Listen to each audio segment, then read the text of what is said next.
Assalamualaikum warahmatullahi wabarakatuh. Selamat berjumpa lagi di Syahiri Channel. Masih dalam rangka berbagi bersama untuk kebaikan bersama. Nah, pada hari ini saya akan membahas tentang bagaimana menulis resensi dengan mudah. Tentunya di beberapa koran masih ada beberapa rubrik resensi yang disediakan untuk para penulis resensi. Walaupun istilahnya berbeda-beda, ada yang timbangan buku, ada yang resensi buku dan sebagainya. Yang intinya tetap sama, itu bagaimana kita bisa mengisi rubrik itu tentang resensi sebuah buku.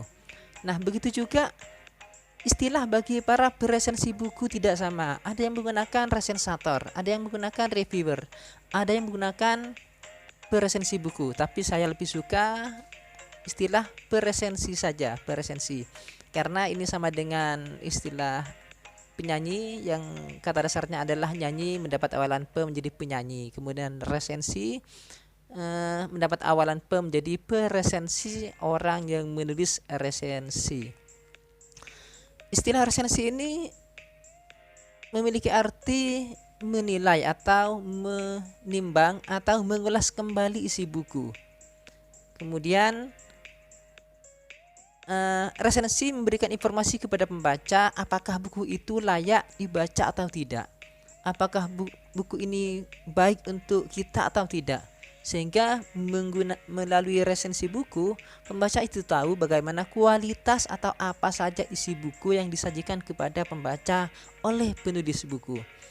Nah, yang pertama yaitu cara menulis resensi buku dengan mudah, itu membuat atau menentukan buku yang akan kita resensi. Saya sarankan resensi yang ingin kita buat, buku yang ingin kita resensi itu harus sesuai dengan keilmuan kita. Misalnya saya adalah seorang alumnus Fakultas Sastra, maka kita lebih mudah meresensi novel atau meresensi kumpulan cerpen atau meresensi buku antologi puisi. Kenapa? Karena ini masih ada hubungannya dengan keilmuan kita, sehingga ketika merangkai sebuah paragraf, menulis antara paragraf dengan paragraf itu kita enjoy, kita mudah menuangkan di atas kertas atau menuangkan di layar komputer kita. Tetapi kalau kita tidak ahli di bidang buku itu, dengan keilmuan kita tidak sesuai, mungkin kita perlu mengerahkan tenaga agak banyak. Misalnya harus membaca berulang-ulang sehingga kita bisa memahami isi buku itu. Saya seorang alumnus Fakultas Sastra misalnya ingin meresensi buku ekonomi, bisa saja, tapi memang butuh waktu yang agak lama daripada buku yang memang kita sudah sesuai dengan keilmuan kita. Jadi yang pertama harus menentukan buku yang akan kita resensi. Jadi disarankan buku yang sesuai dengan keilmuan kita. Mau buku yang lain tidak masalah.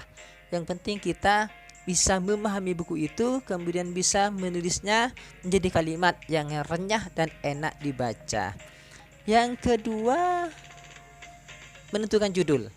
Sebenarnya menentukan judul ini kapan saja, bisa setelah resensi selesai atau di awal, itu terserah. Tapi saya tentukan di awal dulu ya. Di awal dulu kita tentukan judulnya apa yang ingin kita resensi kita nanti. Usahakan judul resensi itu jangan sama dengan judul buku. Pilihlah judul yang sangat menarik atau bisa pembaca itu tertarik membaca resensi kita. Contohnya saya membuat resensi di Jawa Pos, itu judulnya Semua Caleg Bisa Menang. Semua caleg bisa menang. Nah, itu adalah judul yang menarik. Tetapi jangan sampai judul itu tidak menggambarkan isi dari resensi. Bahwa resensi dengan judul itu harus sesuai. Harus sesuai. Karena judul itu adalah merupakan gambaran dari isi tulisan yang kita tulis. Tetapi nanti bisa ketika selesai kita menulis resensi, judul bisa diubah, terserah kita. Selanjutnya setelah menentukan judul, kita harus menulis identitas buku. Apa saja identitas buku itu? Identitas buku itu meliputi judul buku, kemudian penulis, nama penulis buku itu, kemudian penerbit, kemudian cetakan, kemudian tebal, kemudian ISBN, dan harga. Namun untuk harga rata-rata peresensi tidak mencantumkan harga pada tulisan resensinya, karena banyak sekali koran atau media massa baik cetak maupun online itu tidak mencantumkan harga buku pada tulisan resensi.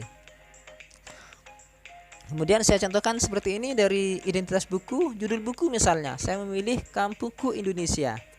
Kemudian penulis buku Stefano Romano. Kemudian untuk penerbit Mizan, Bandung, diterbitkan oleh penerbit Mizan yang tempatnya lokasinya di Bandung. Kemudian cetakan (2) 1 pertama Romawi, Juni 2016. Nah, saya sarankan buku yang akan kita resensi harus baru, jangan buku lama. Kenapa harus buku baru? Karena buku ini sebagai informasi kepada resensi ini sebagai informasi kepada pembaca. Kalau buku lama, ada kemungkinan stok buku di penerbit sudah habis. Jadi tidak ada gunanya kita memberikan informasi buku seperti ini, sementara ketika orang membaca resensi kita dan orang mau membeli buku, bukunya tidak ada. Nah, itu kan kasihan. Jadi buku baru. Kemudian selanjutnya tebal buku, berapa halaman? Contohnya di sini 172 halaman. Tetapi banyak buku yang halamannya itu ada yang halaman terdiri atas angka Romawi dengan halaman angka biasa. Nah, yang angka Romawi itu harus ditulis juga. Lihat di depan, biasanya dalam cover dalam, kemudian daftar isi itu menggunakan angka Romawi. Nah, itu harus ditulis juga. Berarti nanti misalnya di sana tercantum sampai 10. Halaman 10 angka Romawi, maka di tebal buku ditulis 10 plus 172 halaman. Seperti itu. Selanjutnya ISBN. ISBN ini bisa dilihat di cover belakang atau di halaman dalam buku, itu ada. Kemudian harga buku, silakan Anda mau mencantumkan ini terserah, tetapi rata-rata media massa itu tidak mencantumkan harga buku dalam sebuah resensi, walaupun ada sebagian kecil yang masih menulis harga buku sebagai informasi kepada pembaca. Itu identitas buku. Selanjutnya memulai dengan paragraf pembuka. Nah, paragraf pembuka ini harus menarik. Bisa 1 paragraf atau 2 paragraf atau sampai 3 paragraf. Paragraf ini harus menarik agar pembaca tidak bosan atau tidak jenuh. Bahkan pembaca itu penasaran bagaimana paragraf berikutnya. Sehingga ketika kita mengikat pada paragraf pertama atau pada paragraf kedua, pembaca itu tetap ingin membaca sampai akhir resensi. Jadi diusahakan untuk paragraf pertama, bahkan jika sampai selesai nanti kita menulis resensi sudah sampai selesai, maka diusahakan untuk paragraf pertama, paragraf kedua itu diedit lagi, diperbaiki lagi sehingga menjadi paragraf yang enak, yang renyah, yang tidak membosankan terhadap pembaca. Selanjutnya yaitu isi. Isi resensi menggambarkan bagaimana isi buku. Kita boleh atau bahkan harus mengutip beberapa kalimat dalam buku itu. Misalnya 4 kalimat atau 5 kalimat, dan itu nanti di akhir kalimat itu harus dicantumkan halaman berapa. Jadi ketika kita sudah menulis 5 kalimat, di akhir kalimat dalam kurung halaman 123 misalnya. Nah, itu apa gunanya? Gunanya itu memberikan keyakinan kepada orang lain atau kepada pembaca bahwa kita memang betul-betul membaca buku itu. Jadi kutipan itu sebagai tanda bahwa kita membaca buku itu yang diresensi oleh kita. Tetapi jangan sampai terlalu banyak mengutip isi buku. Misalnya sampai 2 paragraf, sampai 3 paragraf. Nanti kita terkesan malah hanya memindahkan paragraf yang ada di buku itu ke karya kita, ke resensi kita. Jauhi atau hindari bagaimana kita mengutip isi buku itu sampai beberapa paragraf. Kemudian antara paragraf yang satu dengan yang lain terhadap kutipan kita itu, terhadap yang apa kita kutip, kita harus memberikan opini kita, mengkritisi isi dari buku itu atau bagaimana konten buku itu dikritisi dihubungkan dengan fenomena sosial yang sedang ada di masyarakat sekarang. Itu caranya. Kemudian selanjutnya setelah isi ada penutup. Nah, penutup ini kita berusaha bagaimana mengetahui kekurangan dan kelebihan isi buku secara objektif. Kita memberikan informasi kepada pembaca apa kekurangan buku ini. Misalnya, kita bisa menilai dari segi covernya, dari segi layoutnya, atau dari segi kalimat yang digunakan oleh penulis, atau bahkan sampai tanda bacanya misalnya. Itu kita bisa mengkritisi, menilai apakah itu baik atau apakah buku itu kurang baik dari segi layout, dari segi isi, dari segi konten, dari segi covernya. Itu terserah kita, karena ini informasi kepada pembaca bagaimana kualitas buku itu disajikan oleh penulis.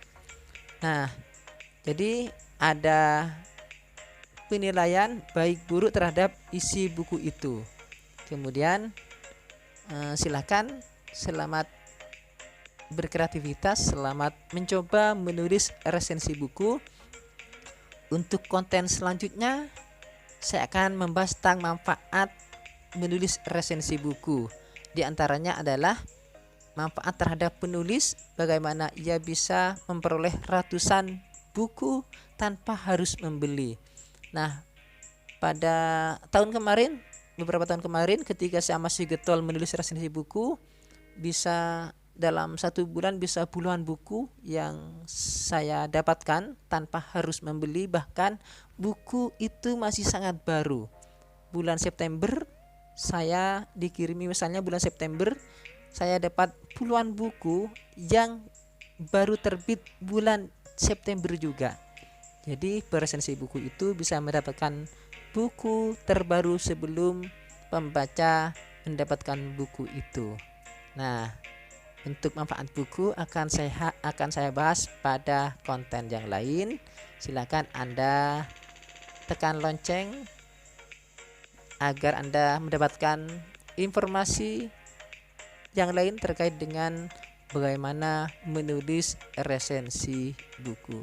Demikian yang dapat saya sampaikan pada kesempatan kali ini. Mudah-mudahan bermanfaat. Akhirnya, wassalamualaikum warahmatullahi wabarakatuh.